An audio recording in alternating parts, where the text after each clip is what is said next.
Hello and welcome to this HowTech video tutorial.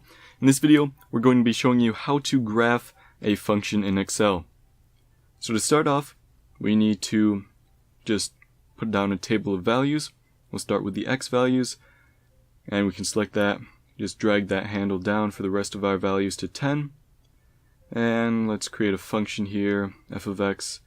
What do we want this to be equal to? We'll just type in equals, and we want it to be equal to this cell to the power of 3 plus, say, that same cell to the power of maybe just 2.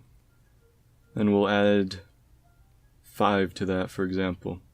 And we'll just drag that function down, and there we have our values. So we can go ahead and insert, and we're just going to go ahead and insert a scatter plot with smoothed lines. And there's our function. This is really the only way to graph functions in Excel, but it does work, and we can go ahead and just enter in our function here for the title if we wanted to, and finish all that up. This has been a HowTech video tutorial. Please like, subscribe, comment, and thank you for watching.